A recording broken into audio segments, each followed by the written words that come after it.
Moksa nih pada sore hari ini. Buat teman-teman udah pada download belum Moksanya? Udah? Ada yang belum?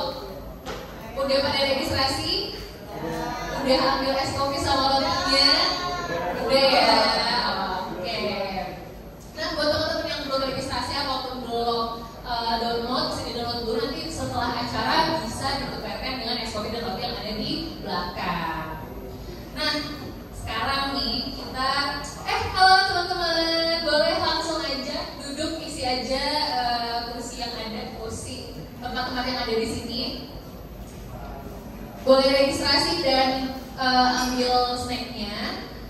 Oke, sebelum kita mulai, aku mengucapkan selamat sore untuk Bapak Ibu dan rekan-rekan yang sudah ada di sini, dari teman-teman dari ACC, teman-teman dari Moksa, dari Swiss Asset Management juga yang sudah ada di sini untuk menyelenggarakan acara ini bersama-sama dengan kita. Nah, sekarang aku mau kenal dulu nih, kayaknya kalau belum kenalan kita nggak bisa lebih luas gitu ya acara hari ini. Nama aku Gege, aku dari Human Capital Management yang hari ini akan memandu acara ini supaya teman-teman juga bisa mendapatkan insight yang banyak juga. Oke, sebelum kita masuk nih ke acaranya, aku mau menyapa dulu nih Bapak Ibu dari Moksa. Selamat sore Bapak Ibu dari Moksa, dan juga selamat sore kepada Bapak Ibu dari Swiss Asset Management. Selamat sore.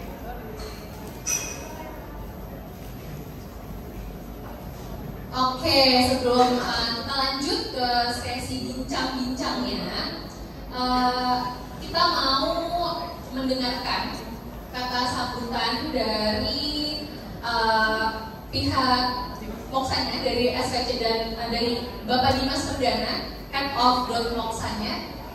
Silakan kepada Bapak Dimas.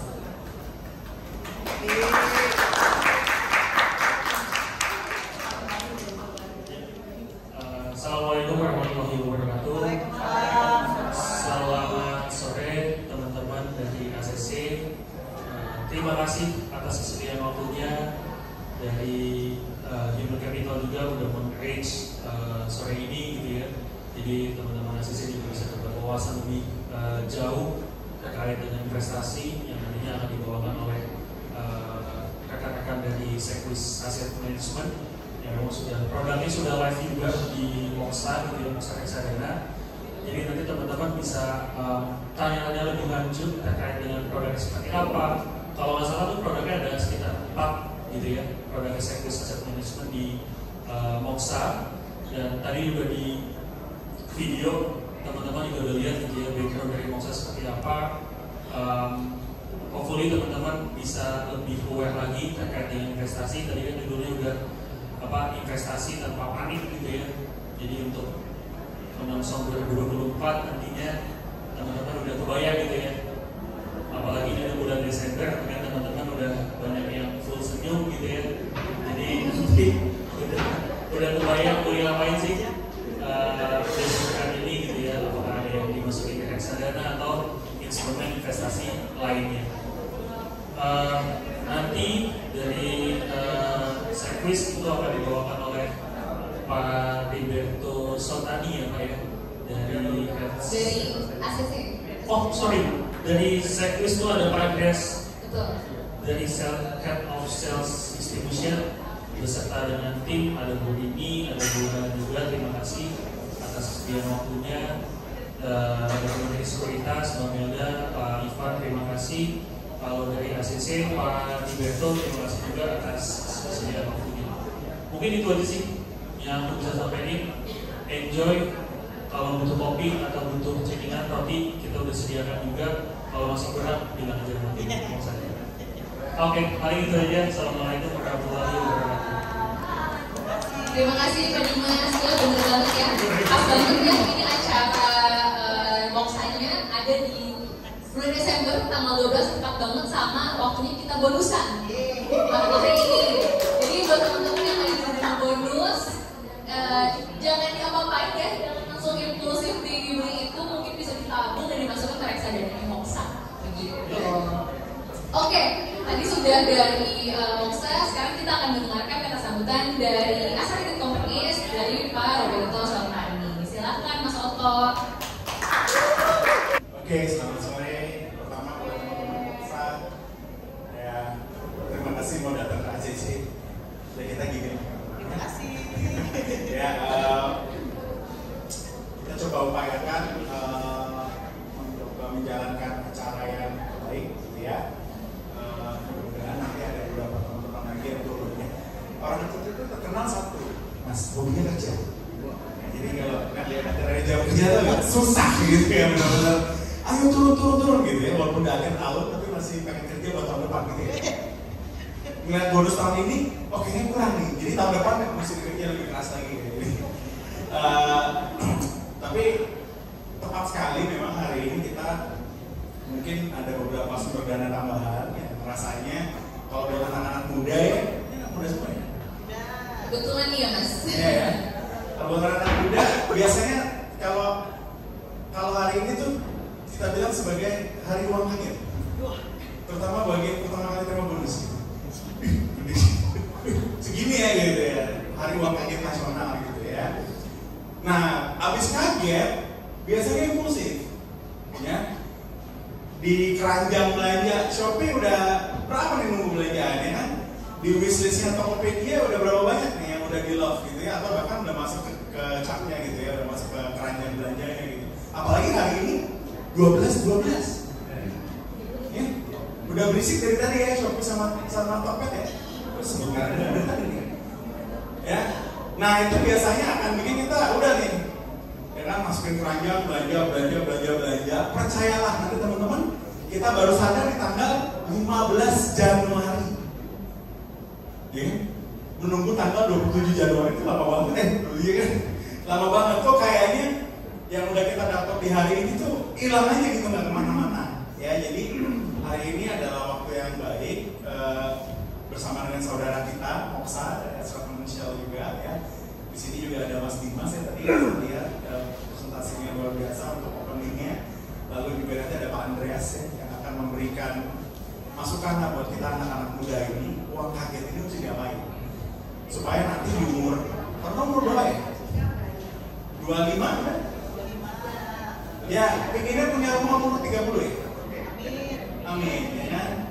Jangan nanti kita kena penyakit Gen Z zaman sekarang juga ya. Katanya susah punya rumah, gitu ya.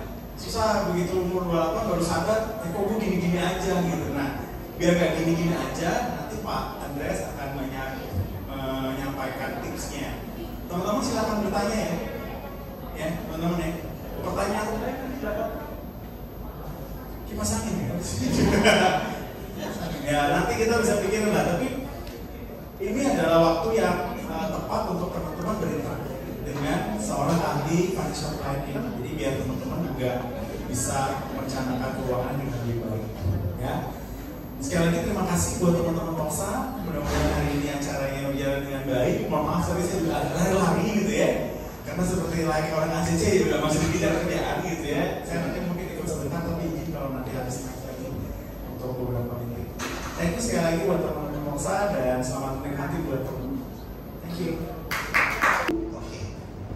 Perkenalkan, nama saya Andreas, saya Head of Distribution Sales dari Sequis Asset Management. Siapa tahu di sini Sequis Tower di mana? Saya Sudirman. Ya. Nah, kalau ada gedung namanya Sequis Tower, itulah kantor kami berada, Sequis Asset Management. Ya. Nah, hari ini saya bawa dua rekan saya, ada Mbak Rini dan Mbak Helen. Nanti juga bisa tanya-tanya ke Mbak Rini dan Mbak Helen ya. Nah, kami juga ucapkan terima kasih nih untuk partner kami dari Mandiri Sekuritas ya, ada Mbak Melda dan juga Mas Ivan gitu ya. Terima kasih Mas ya. Dan juga dari Moksa, teman-teman sekalian dari Moksa. Nah, hari ini memang saya cukup senang sekali ya, karena dikasih tanggal cantik 12-12 ya. Semoga di tanggal 12-12 ini materi yang saya bawakan ini bisa berkesan ya. Karena kita ingat terus 12-12 tahun 2023 saya mendengarkan cerita ini di sore hari jam 4 sore ini ya. Nah, khusus hari ini teman-teman, saya akan bawakan sebuah materi tentang menghadapi masa depan dengan investasi asik tanpa rasa panik ya. Rasa panik. Kita tentunya di sini pernah ngerasa panik ya? Ada beberapa hal nih teman-teman ya yang bikin panik. Hal-hal apa yang kadang-kadang membuat kita panik sih? Pertama, wah baterai HP habis ya. Waduh, kalau lagi jalan-jalan tiba-tiba baterainya habis, panik dong ya. Panik banget karena HP-nya habis, dia bisa ngapa-ngapain ya kan? Sama juga nih, jaringan internetnya nggak ada. Waduh, tadi teman-teman saya waktu kesini nggak ada jaringan, langsung wah gabut ya, panik ya kan? Macet parah di jalan. Nah, ketika kita mau ketemu orang misalkan, mau janjian, ada yang mau tanda tangan, ini nih persetujuan kredit nih, wah langsung buru-buru kejar, macet, panik dah ya. Kemudian apa? Wah ini yang suka main sosmed nih, Twitter do your magic ya kan? Wah ada kisah-kisah, saya mau share, saya tolong di-spill, ternyata viral dan ternyata salah yang di-spill, wah itu langsung panik ya kan? Kemudian apa? Wah ini paling sering ya, ke gedung baru, tiketnya yang biasa ada barcode-nya, yang ini tiketnya cuma biru-biru begitu, pudar-pudar, wah hilang, keselip dan lecek ya, tiket karcis hilang. Ya, itu kan membuat panik. Tapi ada sebuah kepanikan juga yang berimbas ke sebuah negara atau bahkan global. Nah apa itu? Hal-hal yang menyebabkan kepanikan global. Ada krisis keuangan, ada bencana alam, gejolak politik ya, seperti tahun depan kita akan mengalami yang namanya pemilu ya, pemilu presiden dan juga pemilu legislatif. Itu akan menimbulkan kepanikan, itu akan menimbulkan gejolak ya. Nah kemudian apa? Pandemi. Nah kita sudah alami ini semua, pandemi. Siapa di sini waktu pandemi nggak panik ya? Semua panik ya, meskipun kalian di sini mungkin masih muda, tapi kalau yang namanya pandemi kita lihat mungkin beberapa teman kita sakit, kita mulai jaga-jaga, wah jangan nanti saya bisa kena. Kemudian apa? Konflik bersenjata ya. Hal-hal ini menimbulkan kepanikan teman-teman, kepanikan di global, kepanikan di suatu negara, dan yang pastinya dibahasnya kemana? Kepada perekonomian kita semua ya. Terutama yang bikin panik juga apa? Jika kalian baru dapat bonus, lalu secara impulsif ya, 12 dari jam 12 malam udah mulai ya ya kan?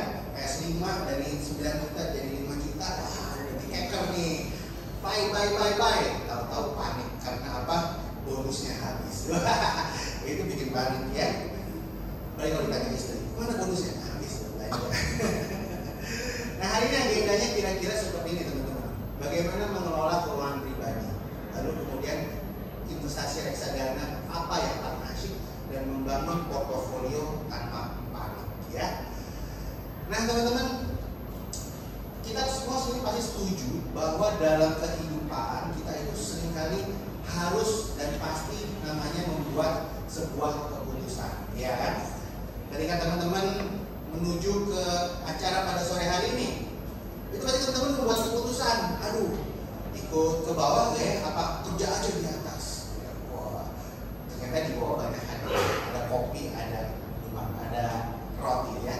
Ketika teman-teman memilih hari ini mau download Moksa, itu pun sebuah keputusan. Kita semua di sini dipenuhi dengan hal-hal yang kita harus membuat keputusan. Apalagi ketika teman-teman masih muda, nah itu banyak sekali keputusan yang akan berdampak kepada masa depannya teman-teman nanti. Sesuatu yang teman-teman putuskan sekarang itu akan berdampak kepada masa depan teman-teman. Termasuk ketika teman-teman membuat keputusan finansial atau keputusan keuangan ya. Salah satu keputusan ketika teman-teman masih muda adalah menentukan tujuan keuangan teman-teman ya. Saya yakin kita semua di sini kerja di dalam bidang keuangan ya. Teman-teman dalam bidang pembiayaan, saya di bidang pengelolaan aset atau manajer investasi.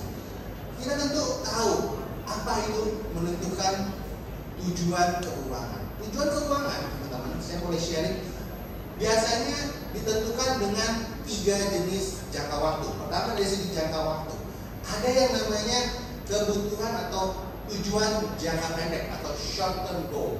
Apa saja itu contohnya? Contohnya teman-teman mau jalan-jalan kemana nih? Ke Raja Ampat di tahun depan.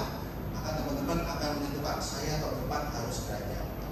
Atau misalkan sebentar lagi ada konser Taylor Swift. Nah, kalian harus siapkan budgetnya. Dalam setahun ke depan saya akan ikut konser Taylor Swift, duduk di atas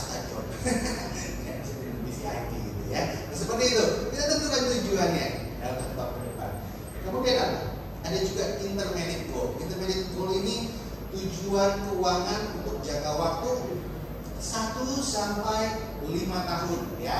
Contohnya untuk teman-teman sekalian yang sudah menikah, boleh angkat tangan? Ada. Wah, oke. Sudah menikah ya? Ya, siap. Kalau sudah menikah, misalkan anaknya masih bayi atau masih kecil, itu sebentar lagi akan sekolah ya, masuk sekolah ya Mbak ya. Nah, masuk sekolah itu kan jangka waktunya 3 tahun sampai 3 tahun ke depan atau 1 sampai 5 tahun ke depan harus membuat yang namanya tujuan keuangan dalam jangka menengah. Ya. Dan ada yang paling panjang, ini yang mungkin paling jarang kita omongin, tetapi harusnya ini kita tentukan dari sekarang, yaitu tujuan jangka panjang. Misalkan, ya teman-teman ingin DP rumah 20 tahun atau 10 tahun dari sekarang, maka itu masuk dalam tujuan jangka panjang ya. Atau misalkan teman-teman ingin menikah, maka teman-teman harus dari sekarang menentukannya. Tapi kalau nikahnya tahun depan nggak bisa. Tapi kalau nikahnya 10 tahun lagi misalkan, itu harus ditentukan dari sekarang ya. Itu tadi dari jangka waktu. Berikutnya, tujuan keuangan juga dapat ditentukan dari jenis produk yang mau dibeli ya. Pertama ada produk-produk yang dapat cepat habis. Contohnya apa? Contohnya kalau kita beli barang-barang yang mudah dikonsumsi, contohnya makanan gitu kan. Atau kita tujuannya adalah ingin membeli barang-barang yang tahan lama. Contohnya apa? Rumah, mobil, apalagi handphone ya kan. Nah, mungkin beli handphone tahun ini beli, tahun depan bisa ganti atau bulan depan ganti. Pasti kita mau yang tahan lama ya kan. Kemudian juga ada apa? Produk-produk yang sifatnya tidak terlihat tetapi kita beli ya. Contohnya apa? Kita ajak orang tua kita jalan-jalan ya.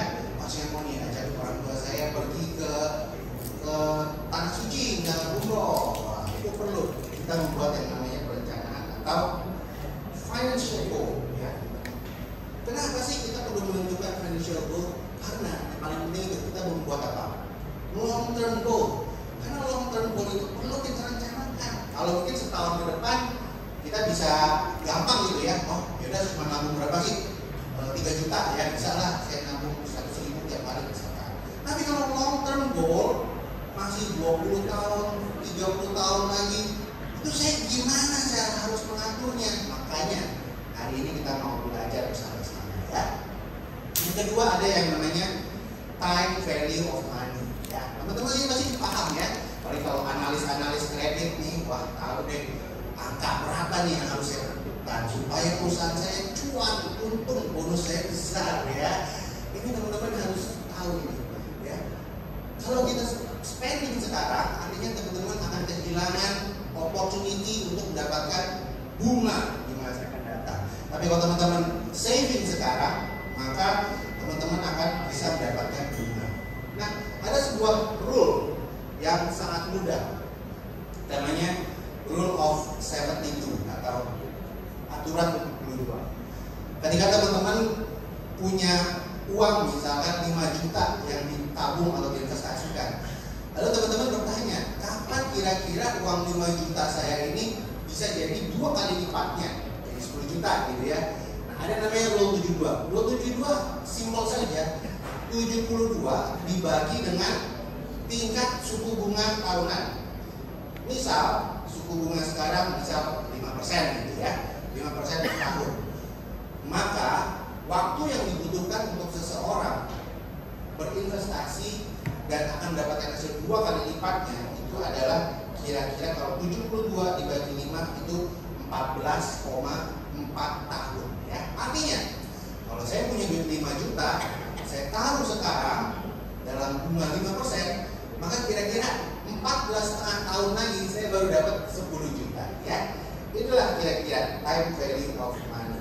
Oleh karena itu teman-teman penting banget nih untuk kita bisa memahami bagaimana kita merencanakan masa depan lewat proses yang namanya financial planning. Paling penting adalah poin nomor 1, kita menentukan posisi keuangan kita saat ini ya. Kita tahu aset kita berapa, kita tahu utang kita berapa, cicilan kita berapa, kebutuhan kita berapa. Itu nomor 1 paling penting ya. Saya yakin sih teman-teman sudah sangat paham ini. Kita harus tahu posisi kita. Kemudian setelah itu kita tentukan tujuan kita. Kita mau capai apa di tahun keberapa, dan berapa besarnya. Dan terakhir baru kita lakukan prosesnya secara disiplin. Kira-kira seperti itu teman-teman. Ini ada sebuah survei ya. Saya kalau bicara data ini baru menarik. Perilaku pengelolaan keuangan gen milenial ya. Ini ada yang milenial ya pasti ya. Tapi ya kalau teman-teman di depan nih gennya Gen Z. Tapi kalau yang milenial antara usia 23 sampai 38 tahun. Ada yang jadi masukin. Ternyata paling atas ya kalau kita lihat itu mereka mayoritas sudah mengalokasikan khusus untuk bayar cicilan atau bayar pengeluaran tetap ya. Karena mayoritas mereka mungkin sudah bekerja dan sudah berkeluarga, jadi mereka sudah mempunyai cicilan ya. Pasti punya cicilan mungkin handphone atau motor atau mobil, pasti kan habis gajian yang dibayar cicilannya dulu ya kan. Nah itulah yang dilakukan oleh gen milenial ya. Dan tapi ternyata hanya yang 50% dari gen milenial ini jarang mengalokasikan untuk tabungan teman-teman ya. Jadi mereka meskipun rajin membayar cicilan, tapi mereka sedikit sekali yang punya tabungan, hampir setengahnya ya, kurang dari setengahnya. Bagaimana dengan Gen Z ya, 15 sampai 22 tahun. Ternyata kalau Gen Z ini nomor satu adalah mereka harus beli dulu barang yang mereka ingin butuhkan ya, yang mereka perlu, yang mereka lihat FOMO nih, orang punya, aku harus punya. Nah itu mereka akan beli duluan. Baru kemudian pengeluaran wajib ya, tapi karena mereka umurnya 15 sampai 22 ya mungkin belum terlalu banyak cicilan ya, masih dibayarin bonyok gitu. Nah tapi untuk tabungan juga sama, mereka tidak atau jarang mengalokasikan dana untuk tabungan ya teman-teman. Sebetulnya kalau saya boleh sharing, kenapa sih kita harus punya tabungan? Setidaknya ada dua fungsi atau dua kegunaan tabungan ya. Pertama, tabungan itu memberi kita jaringan pengaman keuangan ya. Kita udah mengalami beberapa kali krisis ya teman-teman, krisis ekonomi. Dan ketika krisis ekonomi itu ternyata menghambat ke semua sisi masyarakat, termasuk tahun ini. Tahun ini merasa kalau yang berusaha gitu ya, yang punya dagangan usaha, merasa kayaknya sepi gitu dagangnya ya. Kayaknya mau dagang online, bunyi dikit, curcol jadinya. Saya punya kopi di Bandung, tutup tahun ini karena nggak jarang yang beli. Dulu sebelum tahun ini laku, tapi sekarang menurun. Ya, ketika krisis banyak terjadi yang namanya aset itu harus terpulang. Kemudian ketika kita punya tabungan, artinya kita punya senjata atau punya pengaman untuk kita bisa melanjutkan mimpi kita atau tujuan keuangan kita. Yang kedua, menambah kemampuan untuk berinvestasi. Ya, seperti yang kita tahu, investasi pasar modal itu memberikan return atau imbal hasil yang baik. Nah, kalau kita punya tabungan yang cukup, artinya kita bisa menggunakan tabungan itu nantinya kalau sudah cukup untuk berinvestasi di pasar saham misalkan seperti itu. Nah, kalau kita sekarang sudah tahu bagaimana menentukan tujuan keuangan. Kemudian kita juga sudah tahu nih, kalau menabung itu adalah hal yang baik, hal yang perlu kita lakukan. Jadi kita tunda-tunda dulu nih. Hari ini dapat bonus, tunda dulu deh kita 12-12-nya kita pikirkan dulu. Sebenarnya uang ini ada perlunya enggak ya dalam beberapa waktu ke depan. Sekarang pilihannya ada apa aja. Siapa di sini teman-teman yang tahu nih deposito? Ada yang tahu deposito? Tahu lah. Obligasi, ada yang pernah beli obligasi? Tahu obligasi ya. Saham. Tahu juga, ada yang investasi saham sini? Angkat tangan. Belum? Oke. Kripto, ada yang investasi kripto? Matthew. Wah, ketawa-ketawa nih. Ada yang investasi kripto? Saingan dengan sadana kripto. Ya. Ada? Nah, teman-teman, atau ada yang terakhir emas. Siapa sih yang punya investasi emas? Saya. Wah, Kak Nadia yang punya investasi emas ya. Katanya lebih aman ya Kak ya, gitu ya. Loris. Betul. Itu adalah instrumen investasi ya teman-teman sekalian. Itu alat-alat yang kita dapat gunakan untuk berinvestasi. Tapi kalau kita lihat mana yang memberikan return paling bagus dalam 15 tahun terakhir, kira-kira yang bisa nebak? Sebenarnya apa? Saham, oke? Ada lagi? Obligasi, oke? Ya, saya kira sini ada yang jawab itu. Ya, kalau kita perhatikan data ya, ini 15 tahun terakhir teman-teman. Kalau kita ukur, tolok ukurnya adalah inflasi. Rata-rata inflasi itu 15 tahun terakhir 4,54% per tahun. Ya, deposito itu kalau kita rata-rata setahun itu cuma 4,75. Jadi deposito itu cuma menghasilkan return yang mirip-mirip lah sama inflasi. Jadi kalau teman-teman taruh uang, ya kira-kira nanti uangnya nggak berkurang, tapi juga nggak mengalahkan inflasi juga, ya.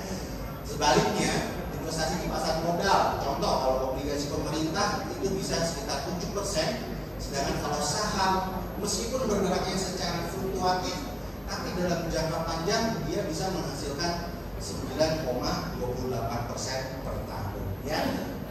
Ini data 15 tahun terakhir. Dulu sebelum pandemi, wah lebih bagus lagi hasilnya, wah kinclong. Tapi setelah pandemi, blok, ya. Kalau gitu bagus dong. Saya kalau gitu invest saham aja, saya mau invest obligasi aja mau beli obligasi aja besok atau beli saham aja. Sama kok yang hari ini ya. Oh saya kocok. Oh saya suka makan Indomie, saya beli saham Indofood aja. Wah saya suka belanja yang hijau-hijau, saya beli saham Goto aja deh. Wah Goto. Teman-teman, ketika kita mau berinvestasi langsung di pasar modal, ya, teman-teman dengan kemampuan yang ada mencoba berinvestasi langsung, ada banyak tantangannya teman-teman. Ya, pertama contohnya kurangnya pengetahuan. Ya, pasti kita di sini fokus pada pekerjaan masing-masing kan. Mungkin nggak setiap hari bisa ngeliatin monitor atau belajar dari teori-teori atau mungkin mengetahui berita-berita terbaru. Ya, kurang pengetahuan. Lalu kemudian memakan waktu, ya. Waktunya kalau kita ngeliatin screen daripada layar saham, pastinya nanti ketinggalan kerjaannya, ya. Kerjaannya nanti jadi keteter. Kemudian apa? Stres. Ya, ini paling sering nih, emosional. Sebagai investor individu paling sering ya itu emosional. Ya, melihat wah harganya mulai naik 10%. Saya jual. Dijual semua, besoknya naik 1000%. Wah, nyesel. Aduh, udah dijual. Gini juga mulai turun nih 10%. Wah, turun dia. Waduh, saya beli waktu harga rendah kita beli kan. Beli 10%. Turun lagi 20%. Beli.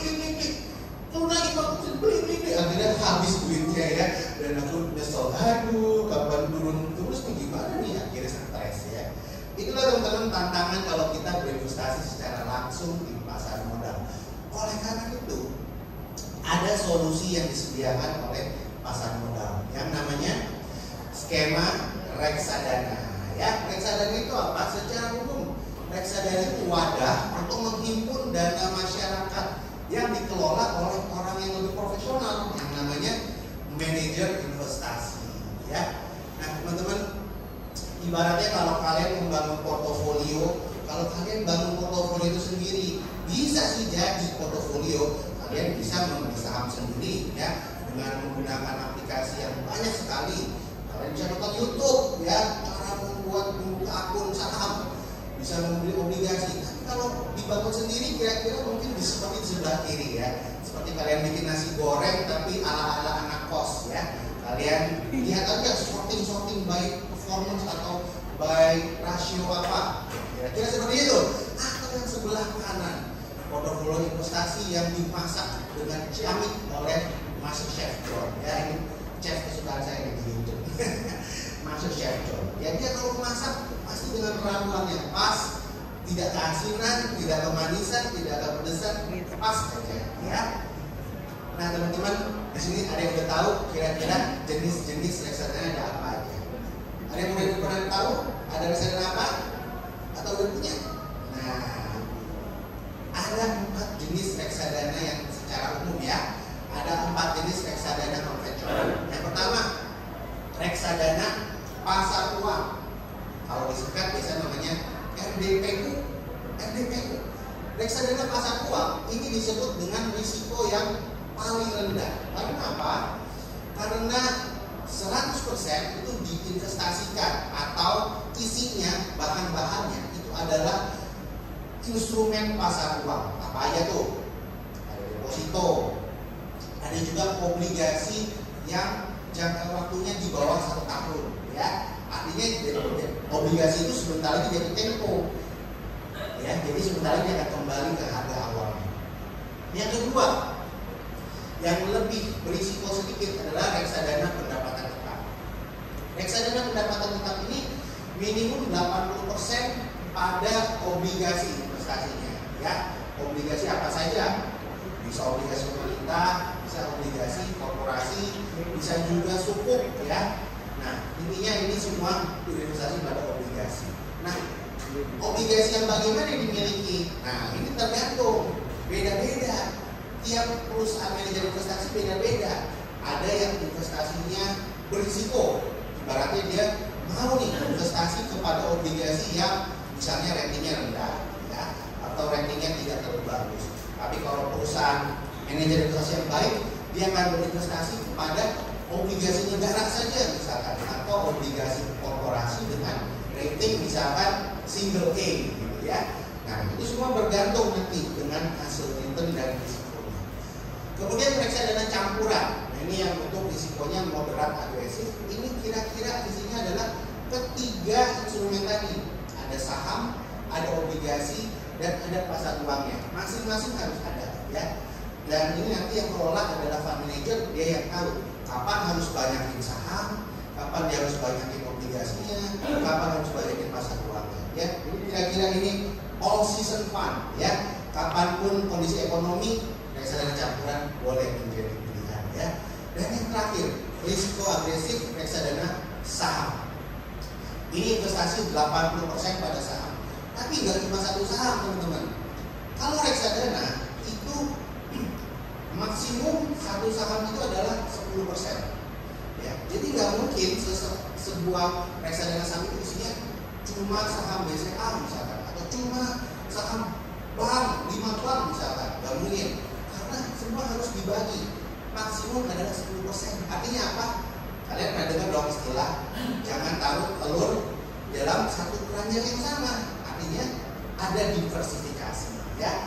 Di sini fund manager berfungsi mengatur nih, oh bulan ini atau saat ini yang lagi bagus di sektor apa, saham apa, fundamentalnya yang bagus apa. Nah, itu nanti mereka yang pikirin.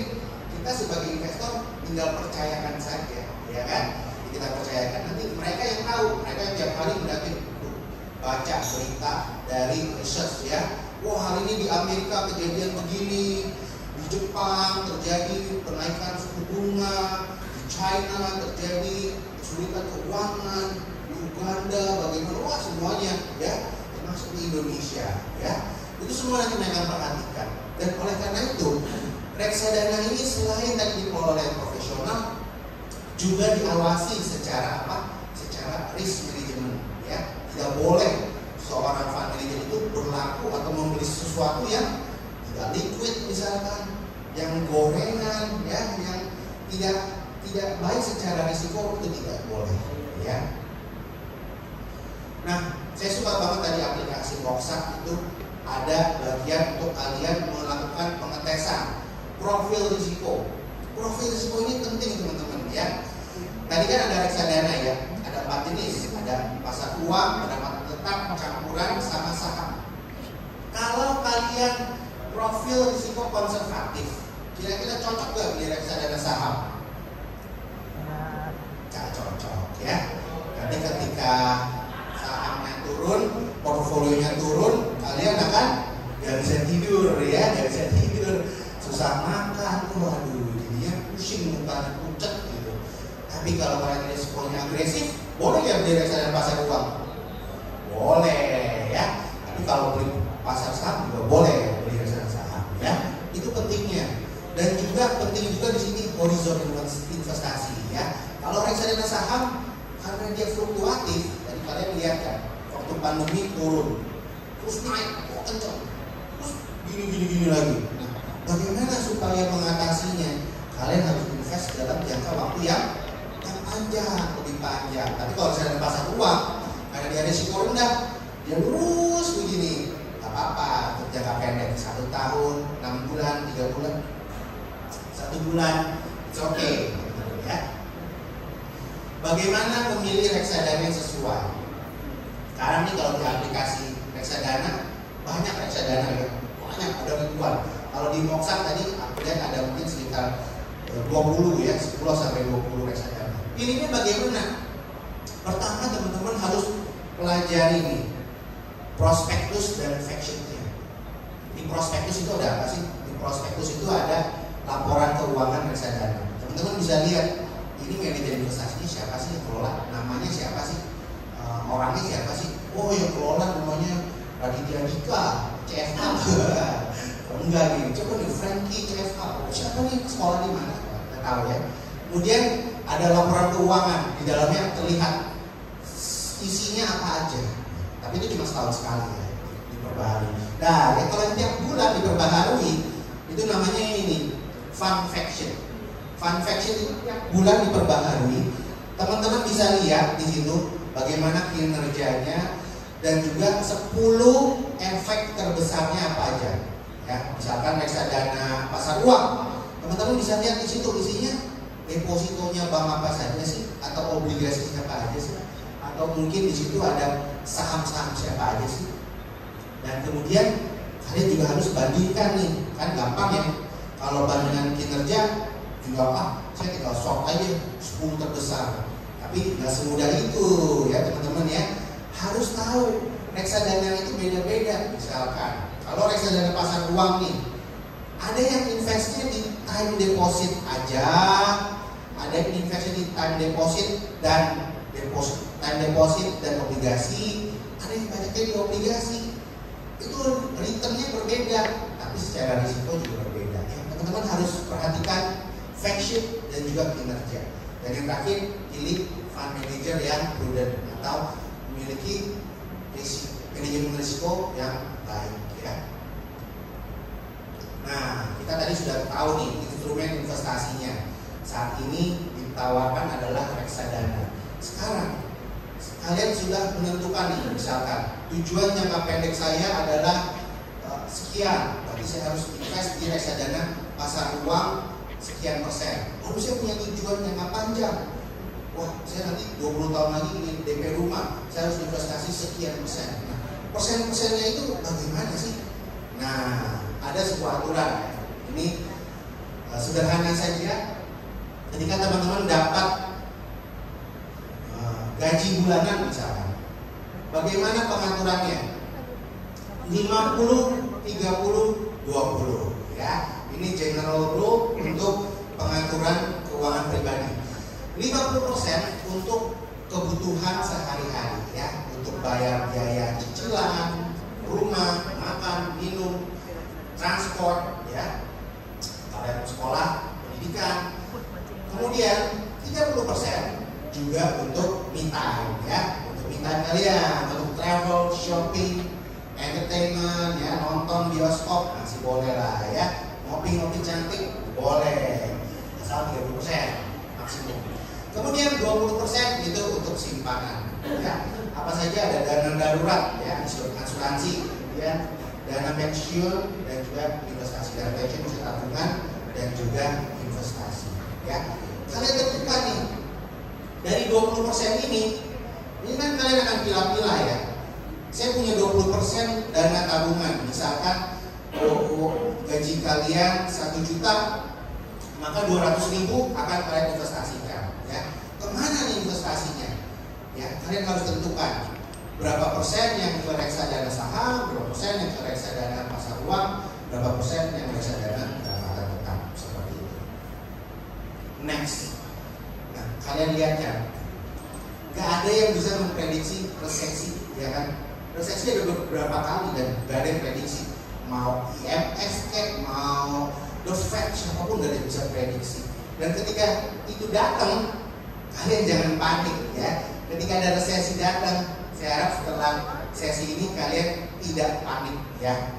Oleh karena itu kalian harus melakukan ini teman-teman, yang namanya disiplin dalam berinvestasi. Apa itu disiplinnya? Nah, ini disiplinnya. Pertama, gak usah sering-sering ngeliatin. Saya kan berinvestasi nih, investasi di reksadana saham A misalkan. Tiap hari dilihatin, oh hari ini nambah apa kurang nih? Nambah apa kurang? Nambah hijau apa merah? Gak usah. Karena sebuah penelitian di Fidelity Custodian ya, ada sebuah akun investasi itu justru yang paling besar perkembangannya itu ketika dia jarang atau tidak aktif di trading ya. Itu yang pertama. Monitornya jarang-jarang aja, nggak usah tiap hari, tiap jam, tiap 5 menit, nggak usah. Yang kedua, adjusting, menyesuaikan, tapi nggak boleh sering-sering juga. Ketika profil risiko kalian berubah, misal saat ini kalian profil risikonya konservatif, berarti kalian cuma invest di pasar uang saja. Ketika berubah, misalkan kalian saya jadi moderat, berarti kalian bisa nambah nih. Tadinya pasar uang, saya bisa tambah porsi di campuran misalkan atau di reksadana perdagangan ya. Yang kedua, kalian melakukan perubahan adalah ketika sudah tercapai tujuan investasinya. Misalkan saya mau DP rumah 10 tahun lagi, saya invest dari sekarang untuk 10 tahun yang akan datang di reksadana saham full misalkan full. Ketika sudah mendekati, let's say sudah 2 tahun terakhir, itu kalian harus adjust ya, di-adjust lagi, di-rebalancing supaya gedein yang lebih konservatif. Jangan 100% saham terus, nanti pas udah mau dekat bayar DP, tiba-tiba pandemi jebol, wah pusing kan? Wah udah investasi 10 tahun, masa jebol? Dan kalau udah dekat, kalian rubah menjadi yang lebih konservatif ya, itu adjusting. Dan yang ketiga, rebalancing. Nah, rebalancing ini supaya lebih tenang. Karena kan pasar fluktuatif ya, kalau kalian investasi nanti di saham misalkan, kadang naik, kadang turun. Kalian harus menetapkan kapan waktu rebalancing. Ada 2 pendekatan. Yang pertama, kalau misalkan kalian tetapin threshold. Misalkan saya sudah untung 30%, saya akan rebalancing. Keuntungannya saya atur lagi sehingga presentasenya jadi kayak awal lagi. Let's say saya maunya 80-20, 80 saham, 20 pasar uang ya. Ketika sahamnya naik tinggi kan itu, jadi nanti porsi sahamnya akan naik kan. Jadi kalian potong, kalian sesuaikan lagi 80-20 gitu ya. Atau ketika turun misalkan, turun sekali, nah itu harus kalian adjust juga supaya kembali ke 80-20. Itu tadi yang berdasarkan threshold. Rebalancing kedua adalah menggunakan waktu. Misalkan setiap 3 bulan saya akan adjust lagi menjadi 80-20 lagi, atau setiap 6 bulan saya akan adjust lagi jadi 80-20 ya. Dengan begitu kalian itu sudah menjadi seorang pengelola keuangan pribadi ya, tidak berdasarkan emosi tapi berdasarkan disiplin teman-teman ya. Itu adalah suatu yang baik ya. Yuk jajan reksadana ya. Kapan mulai? Sedini mungkin teman-teman ya. Kalau teman-teman punya kafe, tempat nongkrong favorit yang kalian lakukan itu setiap hari gitu, atau sangat sering, kalian coba pikirkan, apakah itu berguna sih untuk saat ini? Apakah itu saya perlu sekali? Kalian coba rubah sedikit. Ketika kalian mencoba merubah sesuatu yang sedikit itu untuk sesuatu yang lebih baik, nanti hasilnya akan eksponensial ya teman-teman. Ini adalah kira-kira inti dari materi kita hari ini. Kita akan mencoba membuat sesuatu yang lebih baik start dari hari ini. Lalu kita menentukan tujuan supaya kita bisa bergerak ke depan, dan juga kemudian kita menentukan investasi sejak dini ya, sejak sekarang. Investasi itu murah teman-teman, mulai dari 10.000 tadi ya, 10.000, 100.000 sudah bisa. Tadi hari ini dapat bonus 1 juta, dapat bonus, wah itu luar biasa. Itu kalau dibungakan, kalian bagi aja itu berapa, kayaknya ya mungkin reksadana saham bisa ngasilin kayak gitu ya. Itu cashbacknya luar biasa ya. Kemudian kalian juga harus memperhatikan apa strategi kalian bagaimana, dan juga profil risiko ya. Nanti sebelum kalian memilih reksadana, pastikan cek profil risiko, cek produknya ya. Saat ini Sequis cuma ada 1 produk di Moxa, yaitu Bond Optima. Itu adalah reksadana pendapatan tetap ya. Jadi kalian pastikan itu sesuai dengan profil risiko. Kalau kalian tidak sesuai, kalian ada banyak pilihan yang lain ya. ya. Baik, sedikit perkenalan tentang Service Asset Management. Saat ini kami mengelola 4,48 triliun, ranking 27 dari 80. Kemudian mempekerjakan 22 pekerja dengan 6 orang tim investment. Untuk reksadana Born Optima, dapat teman-teman lihat di sini. Saat ini berinvestasi mayoritas atau fokus dari reksadana Service Born Optima ini kepada obligasi pemerintah saja, ya. Jadi tidak masuk ke dalam obligasi korporasi, hanya obligasi pemerintah, ya. Porsinya adalah per November itu ada di 95% di obligasi, jadi hampir full invested, ya. Kemudian AUM-nya saat ini 37 miliar per November dan ini sudah diluncurkan sejak tahun 2015. Untuk return-nya teman-teman bisa lihat di sini dan nanti teman-teman juga bisa lihat ada fact sheet yang saya bawa. Teman-teman bisa minta nanti ke Ibu Helen atau Ibu Rini untuk fact sheet-nya dan juga ada produk-produk lain, ya. Jadi teman-teman bisa cek ini ada di aplikasi Moxa teman-teman, ya. Baik, itu saja. Silakan jika ada pertanyaan. Oke, kita lanjut lagi. Insight-nya dan trend-nya yang sudah diberikan kepada kita semua. Oke, sebelum kita masuk nih teman-teman bisa tanya jawab, aku mau ngingetin sekali lagi. Kalau misalnya untuk hari ini, untuk 10 pertanyaan terbaik, kita akan kasih hadiah berbentuk cashback di reksadana. Dan juga untuk satu pertanyaan terbaik.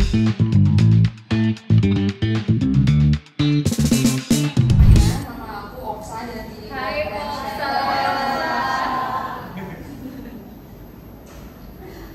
Sebelumnya selamat sore ya Pak Andreas, selamat sore ini, selamat sore teman-teman semuanya.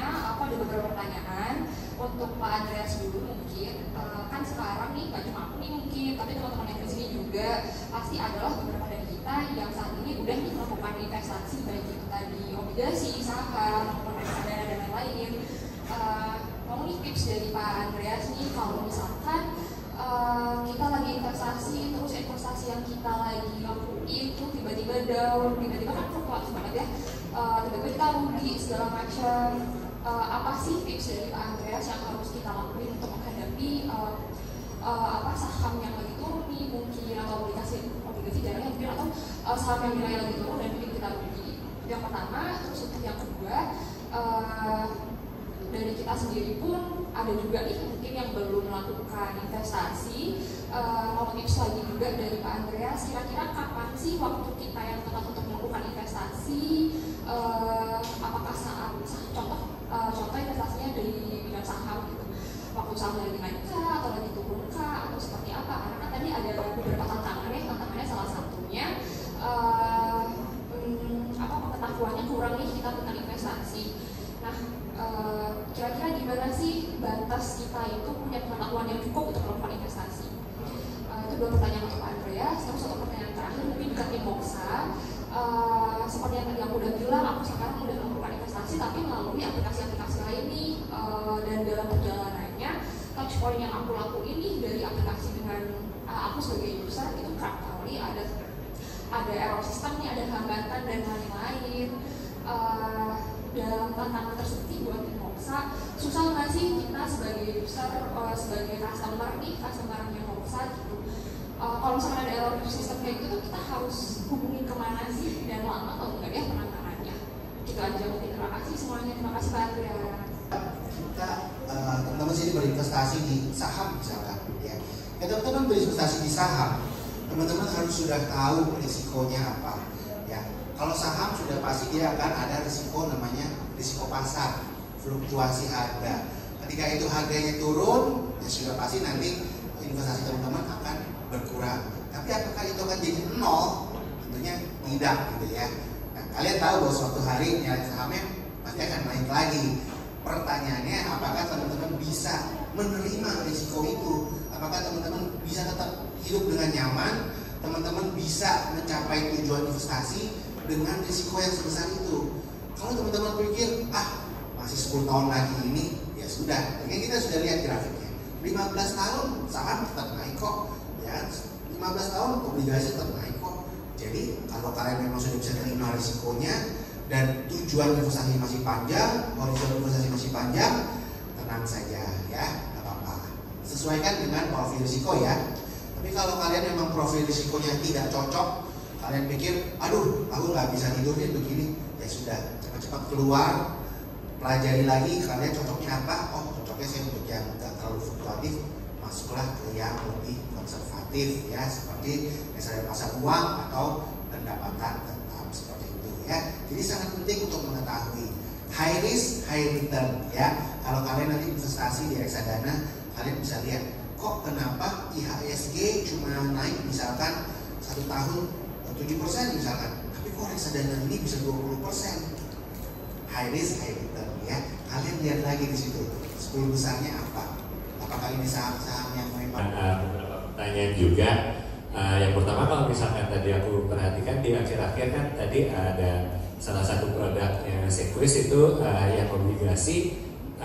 Kalau aku nggak salah itu kan memang investnya itu di obligasi punyanya pemerintahan, khusus pemerintahan bukan swasta. Nah, aku mau tanya kenapa ada concern apakah dari tempatnya Sequis terkait dengan produk ini, kenapa berinvestasinya itu hanya di tempatnya pemerintahan, kenapa nggak di swasta? Apakah ada resiko atau ada peraturan-peraturan apa?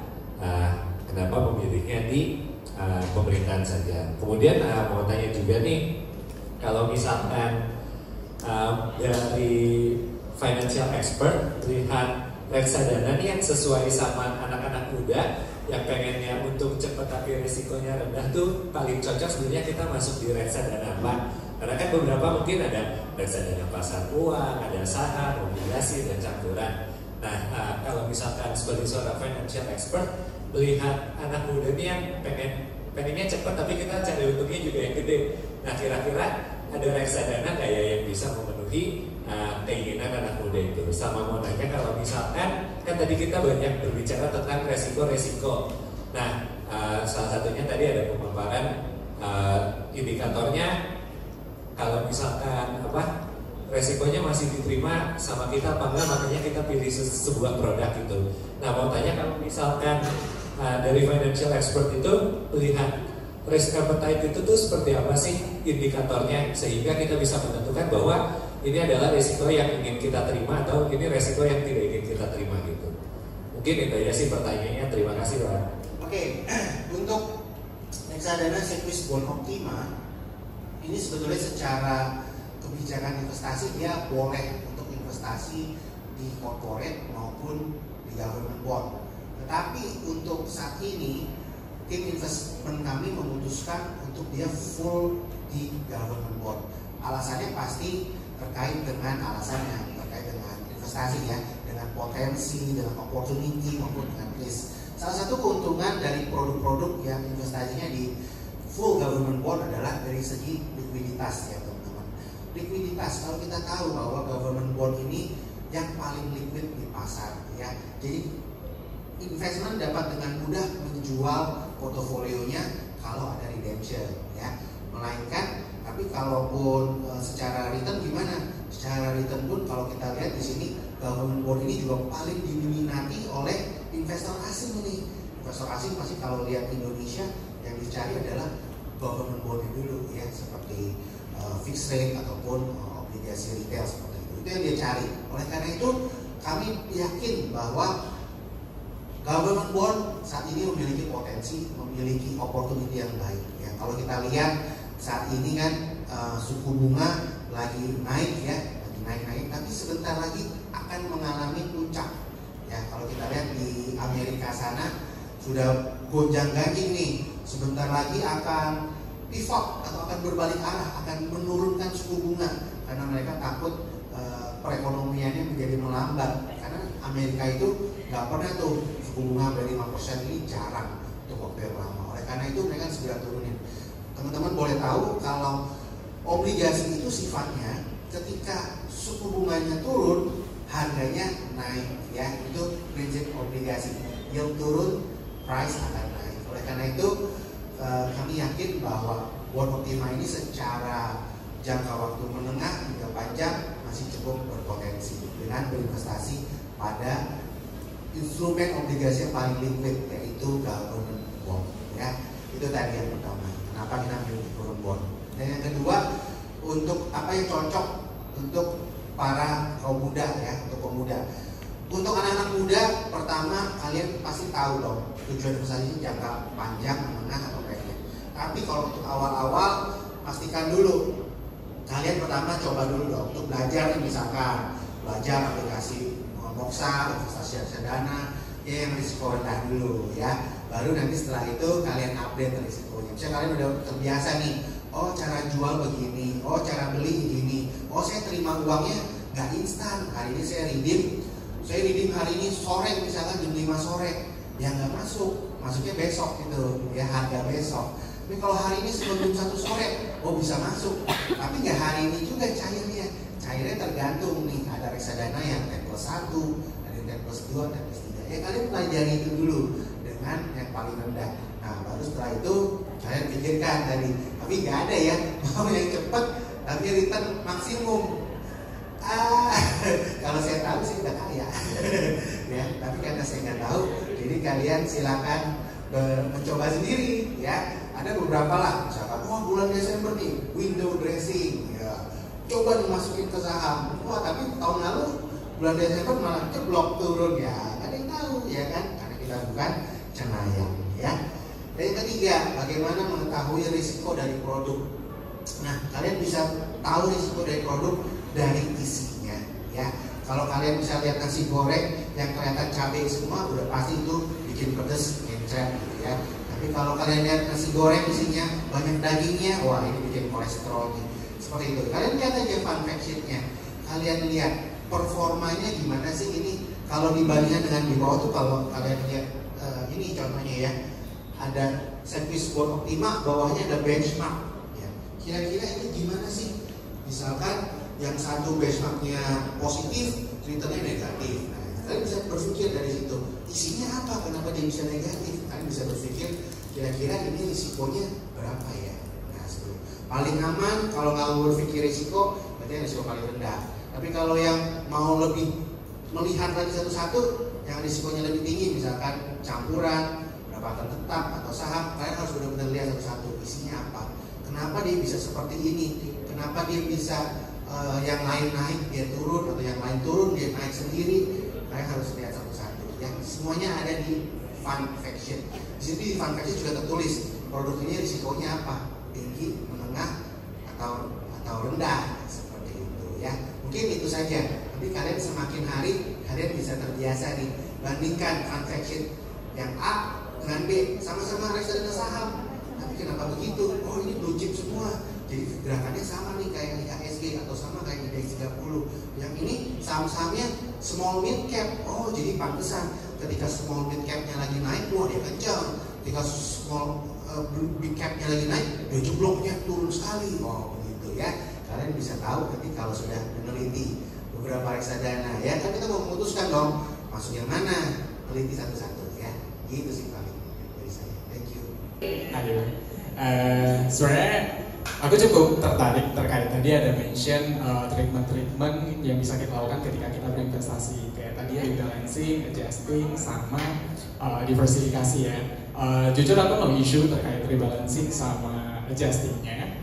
Cuman aku cukup penasaran terkait diversifikasi. Karena sekarang kita lagi berbicara soal reksadana ya. Reksadana itu kan sebenarnya udah bentuk diversifikasi, dalamnya udah ada banyak. Maksudnya instrumen investasi gitu kan, kayak misal tadi ada yang 80%-nya saham dan sisanya apa gitu. Jadi secara tidak langsung kan itu udah diversifikasi. Jadi aku cuma penasaran ketika kita berinvestasi di reksadana itu seberapa penting lagi sih untuk kita melakukan diversifikasi lagi. Karena secara tidak langsung kan artinya kita mendiversifikasikan atas apa yang sudah didiversifikasikan oleh manajer investasi gitu loh. Jadi jujur kalau dari saya sendiri, saya pengen beli reksadana karena mempermudah saya tidak perlu diversifikasi sendiri, udah diversifikasi oleh manajer investasi gitu loh. Jadi kalau dalam hal ini kita diversifikasi seperti apa lagi, gitu sih. Thank you. Andi. Thank you Andi. Okay, thank you Andi.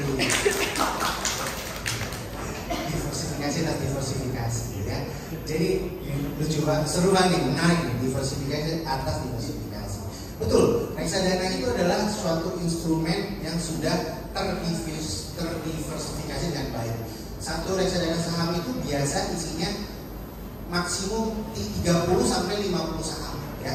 Jadi isinya 30 sampai 50 saham. Kalau yang obligasi, meskipun ini isinya kalian lihat nih ya, 95% government bond, tapi itu isinya terdiversifikasi. Nggak semuanya misalkan government bond semuanya yang isinya 100% tenor 10 tahun, nggak, campur-campur. Ada yang 2 tahun, 3 tahun, 5 tahun, 10 tahun, semua dicampur-campur semuanya. Itu maksudnya diversifikasi. Nah, apa yang dilakukan oleh kita sebagai investor? Apa kita perlu mendiversifikasi lagi? Kembali lagi di sini kepada tujuan investasi kalian ya. Kalau di Moxa itu ada tadi namanya, kalau aku nggak salah kan kalkulator investasi atau semacamnya.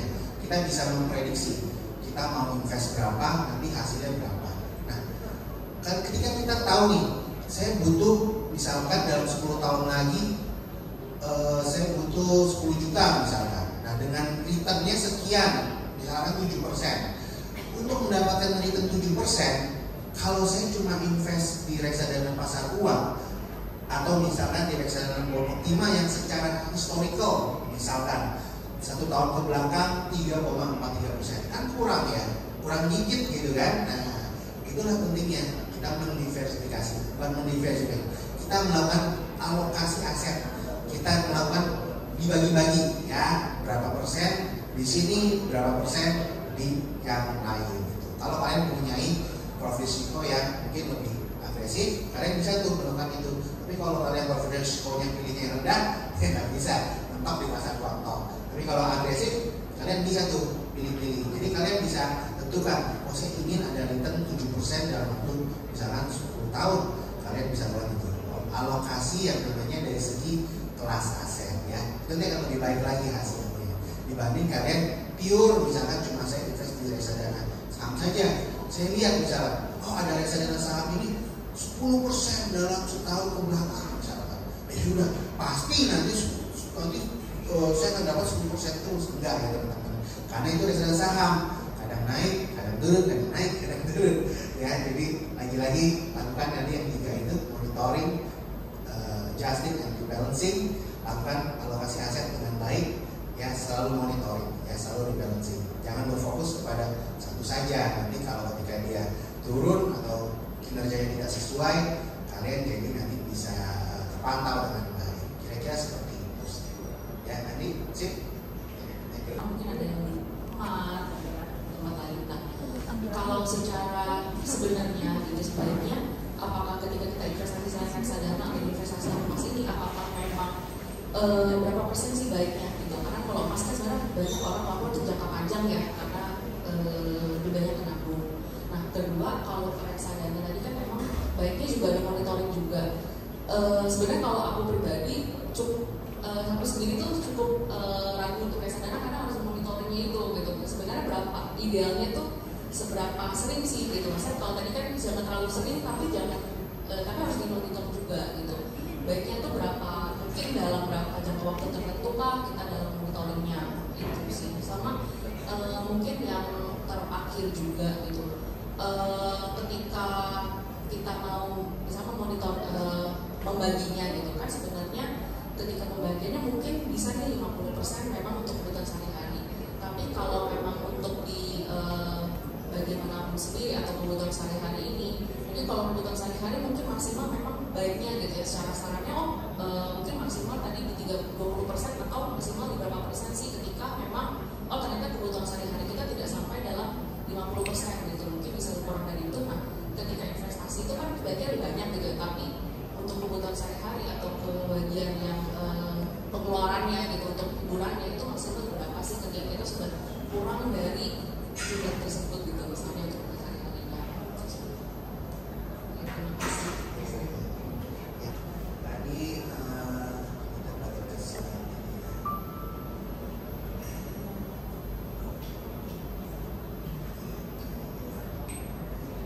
Bicara soal pilihan investasi memang ada banyak ya, tapi kita mesti paham nih benar-benar investasi apa yang memang memberikan return.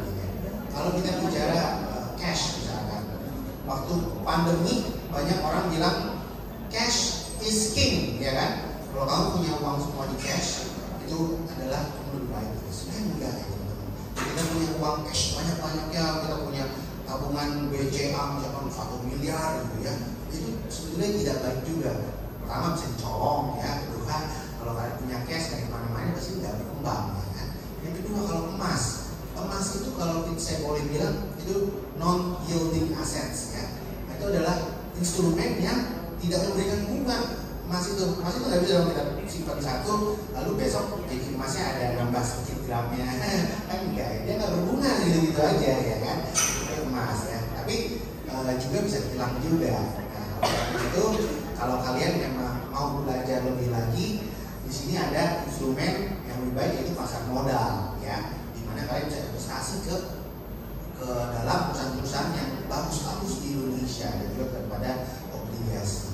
Nah, tadi makanya pilihannya adalah kalian coba investasi tadi selain punya tabungan, emas juga boleh, juga punya reksadana sebagai pilihannya. Lalu gimana sih supaya kalian itu nggak pusing gitu kan? Tadi kalau tiba-tiba ini ya punya kebutuhannya sudah turun, wah itu bagus dong Bella. Artinya kalian bisa lebih banyak melakukan simpanan. Kalian sih kalau kalian suka nonton itu enggak? Samuel apa sih? Frugal living.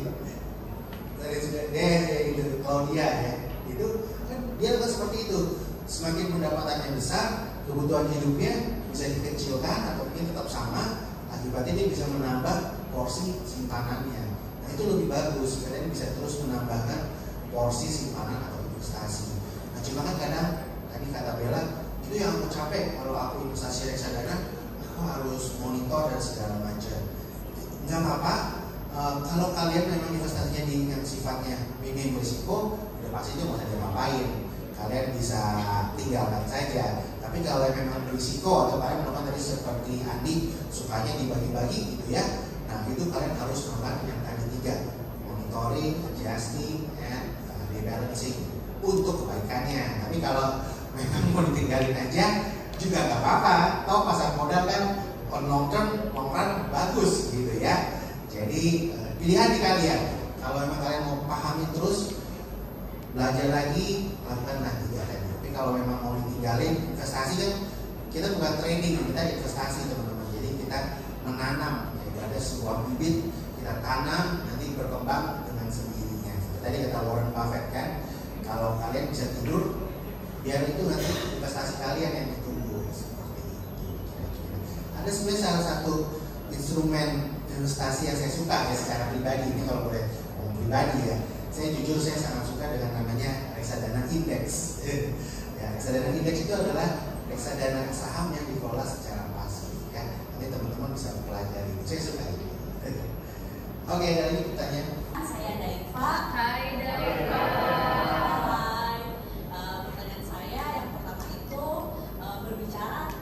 Belajar ya, apakah ada saluran atau channel YouTube yang Anda rekomendasikan untuk kami dapat tonton yang menjadi media pembelajaran kami untuk berinvestasi. Nah yang kedua, dan tadi kita sudah omongkan mengenai resiko ya. Kalau untuk investasi di reksadana ini, apakah ada pihak ketiga misalnya nih dari Noksa, ada pihak ketiganya misalnya OJK untuk menjembatani kita jika ada kedepannya terjadi masalah. Terima kasih. Ya, jadi masalah kadang kita sudah nonton banyak video YouTube tapi kita tidak action ya. Jadi nanti setelah nonton video YouTube, misalkan siapa Felicia, Ciasaka dan segala macam, langsung lakukan opening account dan juga mulai investasi. 100.000 dulu udah apa-apa. Ya 100.000 per bulan misalkan udah apa-apa. Start yang kecil saja dulu. Yang penting kalian mulai, baru nanti habitnya muncul, baru kalian bisa nanti mulai investasi yang lebih banyak. Belajar terus ya. Tadi ada pertanyaan yang menarik. Memang ini tadinya saya mau muncul dari awal, tapi saya takut waktu cuma 20 menit. Yaitu banyak pertanyaan mengenai sebenarnya investasi reksadana itu aman gak sih? Duitnya dibawa lari gak sih? Ada beberapa kasus kita dengar beberapa tahun terakhir, Jiwasraya, Bumi Putra, ya kan? Padi itu investasinya hilang. Kenapa itu? Sebetulnya investasinya ada, reksadana ada, Cuma reksadana berinvestasi kepada portofolio atau efek-efek yang tadi yang tidak dalam tanda kutip tidak dikelola secara baik secara manajemen risikonya. Sebetulnya secara konsep reksadana itu dibuat melalui sebuah payung hukum yang namanya kontrak investasi kolektif atau sebuah akta hukum antara manajer investasi dan bank kastedian. Manajer investasi dan bank kastedian membuat sebuah akta hukum yang mana itu di-review oleh notaris dan lawyer atau konsultan hukum. Ya. Kemudian dokumen ini di dalam dokumen KIK itu diatur apa hak kewajiban dari MI, apa hak dan kewajiban dari BK. Di antaranya apa? MI atau manajer investasi itu nggak boleh nyimpen dananya. Dananya semua disimpan di bank kastedian. Bank kastedian pun sendiri itu nggak nyimpen dana di duit dia sendiri. Dia harus bedakan pembukuannya. Jadi pembukuan reksadana akan berbeda dengan pembukuan misalkan deposito di bank dia. Itu beda catnya seperti itu. Dan lalu kemudian ini didaftarkan di OJK ya atau Otoritas Jasa Keuangan. Nah berikutnya kalau kalian beli reksadana itu duitnya kemana? Apakah ke Moksa, apakah ke kami, ke Sekvis, atau kemana?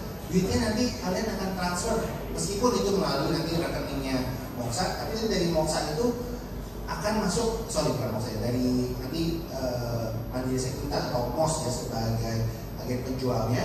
Kemudian nanti akan masuk ke bank kastedian, jadi cuma menampung doang, tapi sebetulnya nanti dananya itu akan mengalir ke bank kastedian, ya. Nanti baru setelah itu dikelola nih oleh manajer investasi. Manajer investasi akan kelola, dapat uang kan tadi banyak, kemudian dikelola, dia belikan saham A, obligasi B, kemudian nanti diselesaikan oleh bank kastedian, ya, dan kemudian tetap diawasi oleh yang namanya risk management, ya. Ini proses investasi daripada reksadana, sehingga dengan proses investasi ini dijamin atau bukan dijamin, maksudnya kalian bisa ensure bahwa seluruh investasi itu aman, nyaman, ya, dan tidak akan ada yang namanya dibawa lari gitu contohnya, ya. Jadi kan simpelnya seperti itu, ya. Jawab, sip, thank you. Yang penting action dulu, Deva, ya, langsung buka ini. Sip. Moksa reksadana bisa lebih mapan. Mau nambah wawasan seputar investasi? Nantikan seminar berikutnya.